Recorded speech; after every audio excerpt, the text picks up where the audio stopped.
Hey everyone, welcome back to my Fireside Chats. This week, I wanted to talk to you all about Florida Governor Ron DeSantis and his latest political escapade where he took 50 migrants from Texas and flew them all the way up to Martha's Vineyard, Massachusetts. There's a lot of different things to get into, so let's get started.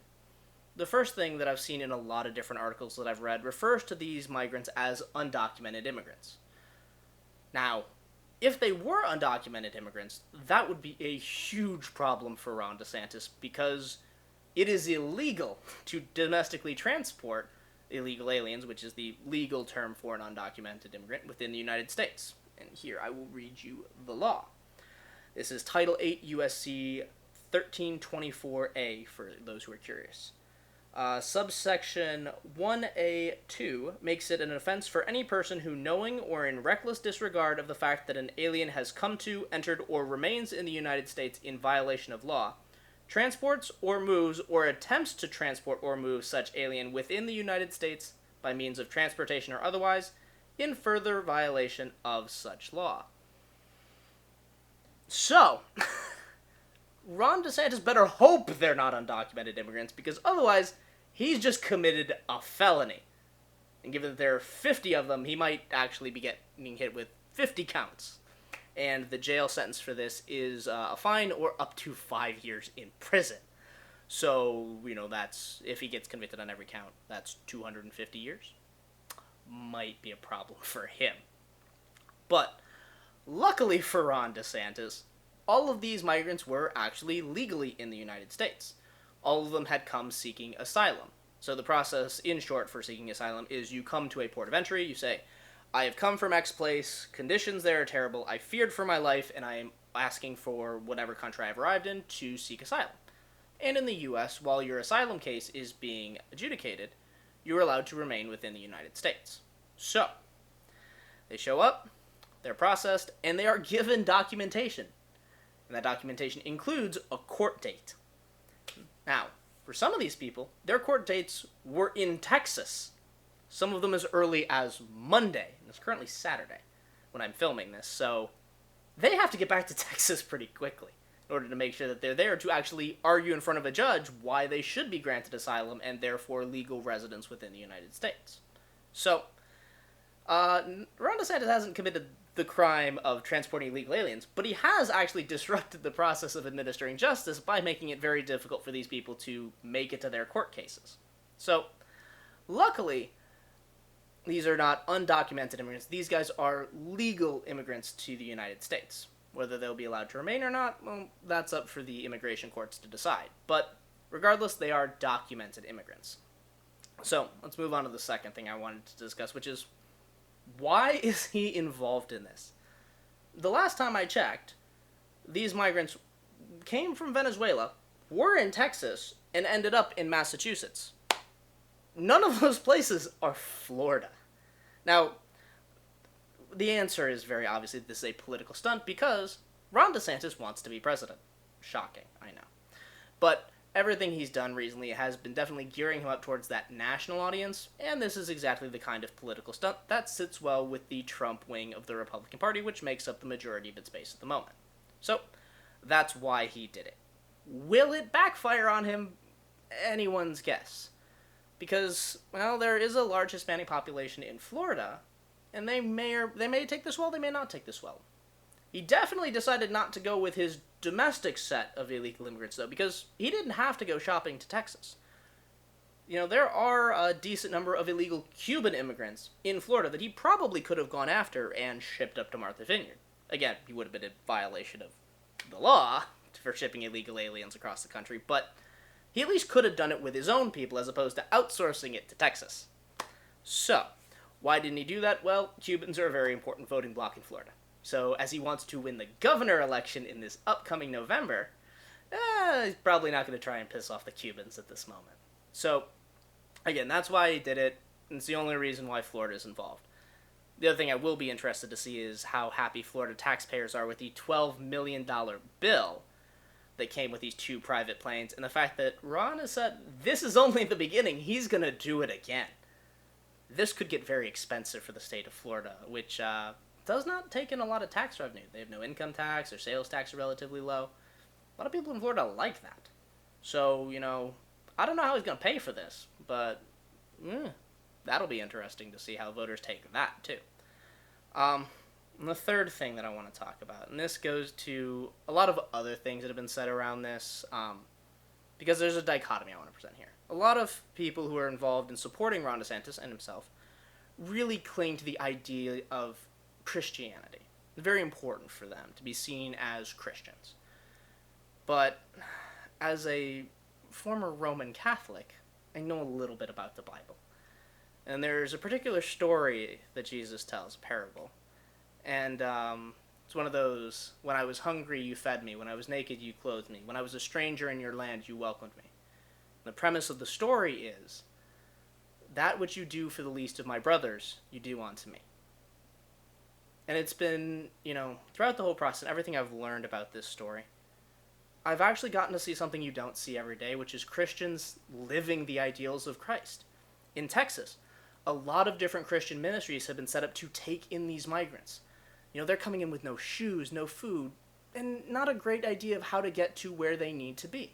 A lot of them have family waiting for them. They know they're coming, but, they still have to arrange for transportation to get where they need to be. A lot of them don't speak English, so it's hard to make that initial navigative step to get where you need to go. So these Christian ministries are there, just trying to provide people basic clothes, a bite to eat, a place to sleep for the night, and a ticket on a bus to get wherever they need to be for their court dates, as well as to get to family who they can be with and have a community to support them. And that's Christian as it gets. That is the answer to what would Jesus do. Exactly as he says it. And we got to see the same thing in Martha's Vineyard. We saw churches open up. We saw everyone in the community come together to support these people who've been dropped on them without a moment's notice, because Ron DeSantis didn't even have the courtesy to call ahead. At least if you're going to drop people off somewhere and not tell them where they're going, at least call ahead. It'd be nice. But again, this community sprang to action. Churches, civil groups, AP Spanish students. Anybody who could help did help. And these people are now on their way to different places trying to figure out, okay, where can we get more sustainable housing? Bringing in elements of the National Guard, which, some news sites saying, they can't handle it. And it's like, well, that's generally what you do in a disaster. Certainly Texas has done it. Look up Operation Lone Star, by the way. You'll learn some interesting things about the National Guard, including the fact that they threatened to unionize. That's how bad that was. Thank Governor Abbott in Texas for that. But that's a different video subject. But again, we're seeing people coming out as Christians and as good people and doing what needs to be done to take care of these people who are legally in the country. Whereas Ron DeSantis has essentially treated them like two things. The first is obviously a political pawn, so that he can get up and say, oh yeah, I don't support these migrants coming into the country illegally. It's like, except for the fact that they were legal, because, again, don't want to violate the law. But not only that, I want to say that this is how we all are. We don't want them here. Send them where they want it. And people, when they showed up, were like, yeah, we want to take care of you. We didn't know you were coming, but we'll do what we can. We'll do our best. And they did. So, that contrast there between Christians who actually live the gospel and people like Ron DeSantis, I thought was striking. And speaking of, the other thing that was striking, this is just funny to me. The way that this all came about was that DeSantis sent a bunch of people to Texas to essentially round up anybody they could, as long as, again, they were documented immigrants, because law, and basically said, hey, we're offering you a free plane ticket to Boston, where there will be food, shelter, and jobs waiting for you when you arrive. If you get in the van. And, yeah, this harkens back to when I was a small child. Stranger danger. Do not get in the van with the man who says he's got free candy and a puppy. DeSantis has become the man with the white panel van kidnapping children. That is the image here. And it's just wrong. You do not do that. We expect people not to do it to children. Ron DeSantis has done it to children. And other humans. So, I mean, at least he didn't, then do all the terrible things that we generally assume happens in the white van. He just dropped them off in the middle of nowhere likely, attempting to cause them to miss court dates, get thrown out of the country, become the undocumented immigrants he claims that they are when they're not. So, again, that image alone of DeSantis driving this white panel van with, free candy on the side, picking up small immigrant children, that's the best image I can come away with this as. It's gonna play well with Trump base, it really is, but that's just not a good image. And people are gonna recognize that. It's like, you lied to these people, you took them away from where they needed to be, dropped them off with no resources, did nothing to take care of them. And then we got to watch on the news how communities came together and learn how communities on the border are dealing with this issue. And maybe there's a path forward in reforming how we deal with asylum. Maybe there's resources the federal government needs to provide to communities on the border who are trying to help people do the right thing and integrate themselves into this nation. There's a lot of things we could do, but at the end of the day, Ron DeSantis is pulling an amateur political stunt that unfortunately is going to pay off, but now in my mind, I'm always going to be able to see him driving a creepy... It's not white, it's definitely a MAGA red van that says free illegal immigrant jobs on the side if you get in the van. He's going to pull up, hey, come here, thunk, get out. That's how I'm going to see Ron DeSantis from now on. So, this has been a rough story, but take the time, dig into it, and you know what, hey, at the end of the day, even with all the terrible things that are a part of this story, you still get to see a lot of people doing the right thing and being really amazing citizens of this country and truly being what I consider to be real Americans.